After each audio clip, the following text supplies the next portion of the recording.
Definite article کا استعمال oceans, Cs اور ریور سے پہلے بھی ہوتا ہے. مثال کے طور پہ the Arctic Ocean, the Red Sea, the Nile. Before the names of canals یعنی کہ نہروں کے نام سے پہلے. مثال کے طور پر دا پناما کینال اور دا سوئس کینال. اس کے علاوہ آپ ڈیفینٹ آرٹیکل کو ڈیزرٹس یعنی کہ صحراؤں کے نام سے پہلے بھی استعمال کرتے ہیں. مثال کے طور پہ دا سہارا، دا کالاہاری ڈیزرٹ. اس کے علاوہ گروپس آف آئلینڈس یعنی کہ وہ ممالک جو آئلینڈس پر مشتمل ہیں ان کے ناموں سے پہلے بھی آپ ڈیفینٹ آرٹیکل کا استعمال کریں گے. مثال کے طور پہ the Maldives islands, the West Indies. Before the names of mountain ranges یعنی کہ جو پہاڑی سلسلے ہیں ان سے پہلے بھی ہم ان کے ناموں سے پہلے بھی ہم جو ہے وہ ڈیفینٹ آرٹیکل کا استعمال کرتے ہیں. لیکن ذہن میں رکھیں کہ ہم جو انڈیویجول پہاڑ ہے اگر کسی ایک پہاڑ کی بات کریں گے تو اس سے پہلے تو ڈیفینٹ آرٹیکل کا استعمال نہیں ہوگا. لیکن جب آپ کسی پہاڑی سلسلے کی بات کریں گے تو اس سے پہلے ہم ڈیفینٹ آرٹیکل کا استعمال کرتے ہیں. مثال کے طور پر دا ہمالیاز، دا ہندو کش.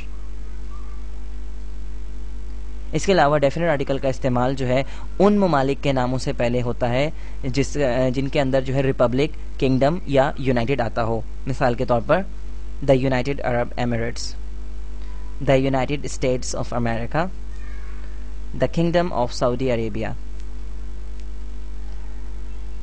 اس کے علاوہ ہولی بکس یعنی کہ جو پاک کتابیں آسمانی کتابیں ہیں ان سے پہلے بھی ہم جو ہے وہ ڈیفینٹ آرٹیکل کا استعمال کرتے ہیں. مثال کے طور پر دا ہولی قرآن، the Holy Bible, the Holy Torah.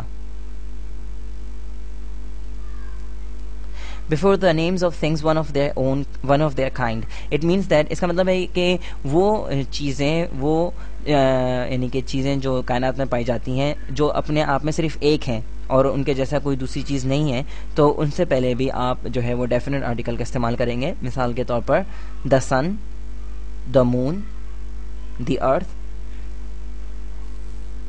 Before a proper noun when it is qualified by an adjective. اب مثال کے طور پہ کسی شخص کا نام ہے، ٹھیک ہے، لیکن اس شخص کے نام سے پہلے اگر کوئی ایڈجیکٹو آ رہا ہے تب آپ جو ہے ڈیفینٹ آرٹیکل کا استعمال کر سکتے ہیں. مثال کے طور پہ the great Caesar, the immortal Shakespeare. ذہن میں رکھیں کہ صرف دا سیزر آپ نہیں کہہ سکتے، سیزر نہیں کہہ سکتے، یعنی کہ آپ یہ نہیں کہہ سکتے دا سیزر، کیونکہ یہ آپ صرف نام کے ساتھ جو ہے وہ کسی شخص کے نام کے ساتھ آپ ڈیفینٹ آرٹیکل نہیں لگا سکتے. اسی طریقے سے آپ نہیں کہہ سکتے دا شیکسپیئر، کیونکہ کسی شخص کے نام کے ساتھ جو ہے ڈیفینٹ آرٹیکل نہیں لگ سکتا.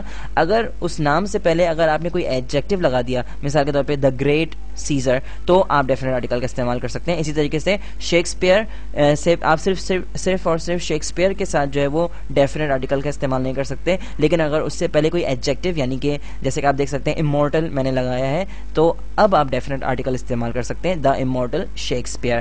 تو ذہن میں رکھیں کہ صرف کسی شخص کے نام کے ساتھ ڈائریکٹلی آپ ڈیفینٹ آرٹیکل کا استعمال نہیں کر سکتے، لیکن اگر اس شخص کے نام سے پہلے کوئی ایڈجیکٹو آ رہا ہے، کوئی صفت آپ نے لگائی ہے، تو پھر اس صورت میں آپ ڈیفینٹ آرٹیکل کا استعمال کر سکتے ہیں. اس کے علاوہ superlative degrees of an adjective یعنی کہ سپرلیٹو ڈگریز جو ہوتی ہیں ایڈجیکٹو کی، اس سے پہلے بھی آپ ڈیفینٹ آرٹیکل کا استعمال کر سکتے ہیں. مثال کے طور پر the darkest cloud, the best book. اس کے علاوہ آرڈینل یعنی کہ the number designating place in an ordered sequence یعنی the first, the second, the third. Before the names of musical instruments یعنی کہ جو موسیقی کے آلات ہوتے ہیں ان سے پہلے بھی ہم ڈیفینٹ آرٹیکل کا استعمال کرتے ہیں. مثال کے طور پہ the piano, the guitar, the violin.